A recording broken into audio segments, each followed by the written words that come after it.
Chicken jockey!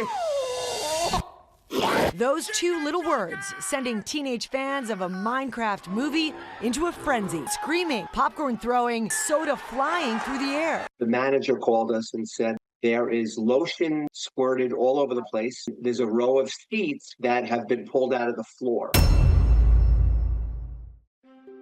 Let's go to a place where everything is made of blocks. This. A wonderland where anything you can imagine is possible.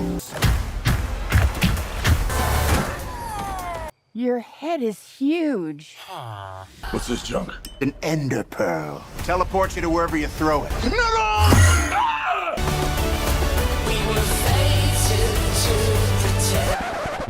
I didn't watch the Minecraft movie. I know you didn't watch the Minecraft movie, but you probably clicked on this video already knowing that the person on the other end of that video link hates this thing that they haven't seen as much as you do. If you're an early 20s dude like me, you probably made one of two choices when you first saw the trailer for the Minecraft movie. You either one, immediately decided you were going to protest the movie and anything that had to do with it, basically out of principle, or two, knew from the jump that this was going to be a terrible experience but still decided to check it out on the slight chance that it wasn't a soulless cash grab. Spoiler alert, it is. Gambling is an addiction that I don't wish on anyone, especially when the odds are stacked against you. Everyone knew this movie was going to be a train wreck when it was announced in 2022 that this was going to be a live action film rather than something fully animated. It hasn't always been a no-brainer that when adapting video games into feature films that you should just go the route of emulating the animated style of whatever property that is. I get it. Filmmakers are filmmakers who oftentimes haven't played the games that they're adapting into movies. But when you look at just about every movie that's based on a game and check the box office performance compared from animated to live action, it starts to become more of a no-brainer. With this movie having been in development since 2014, they've had enough time to decide what direction they wanted to go in. And it baffles me how even after all that time to study the flops and the successes that are part of the exact same genre, they still dropped the ball. This movie is marketed to kids. Once you say it's going to be live action, you throw a portion of your audience out the window. I don't care that everything but the actors themselves is animated. You lose all sense of immersion and believability when you put 4K blackjack. You lose all sense of immersion and believability when you put 4K Jack Black into a geometric world. The movie is about blocks. When you take a movie about blocks and you make the main character who's supposed to be made out of blocks and turn him into Nacho Libre, it looks like a fan-made YouTube video that would have come out in 2013 with a celebrity cameo in it that lasts a little too long. This movie had so much time to copy the homework of the Mario movie, but got lazy halfway through and didn't even copy it fully to the best of their ability. The Mario movie became a smash hit by following just a few simple rules. You can argue whether the film was quality or not, but it got the job done. They made sure the movie was animated in the same style that the games are. They didn't completely deviate from the source material and make the franchise unrecognizable. They got familiar comedy actors to play the important roles and included all of the music and sounds that fans of the Mario franchise have been listening to for decades at this point. They didn't try to rewrite the book. They played it safe and it paid off big time. The animation style was so well received by fans that they even changed the character model of Donkey Kong for their upcoming game to more resemble the Donkey Kong that's seen in the movie. The Minecraft movie could have taken a page out of the Sonic franchise and completely changed course once they heard all of the backlash.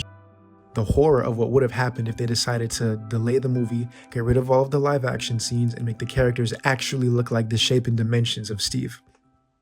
Granted, it's probably for the best that the post-production process of this didn't get longer because the VFX artists would have just remained overworked and underpaid.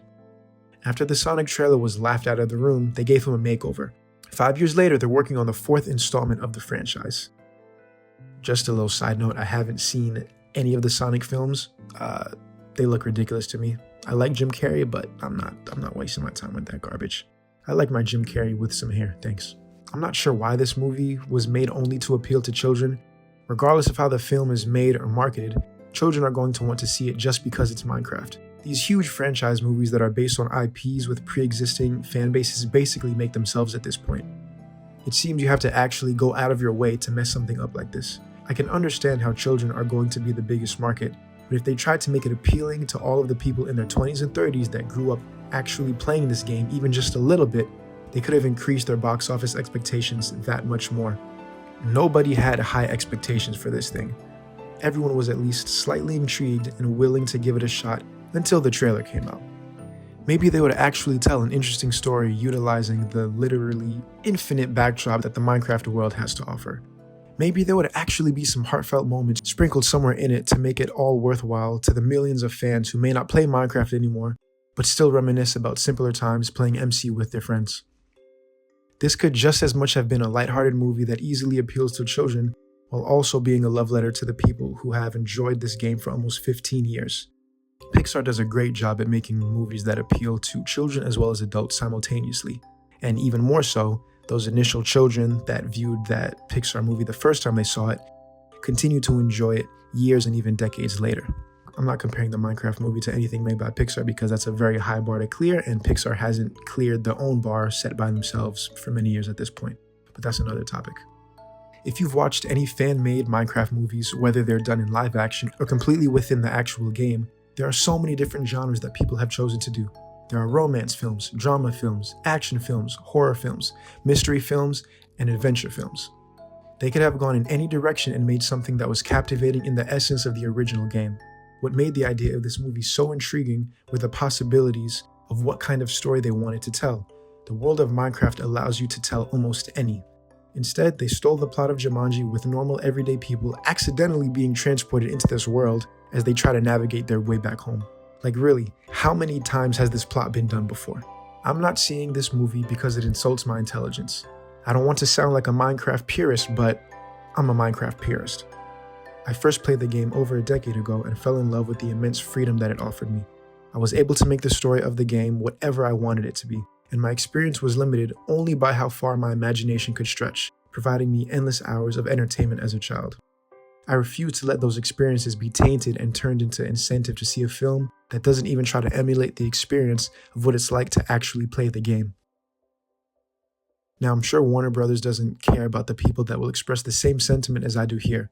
At the time of writing this, the movie's only been out a few days and made more than double what their initial budget was. I could see this going on to make about between $600 to $700 million at the box office.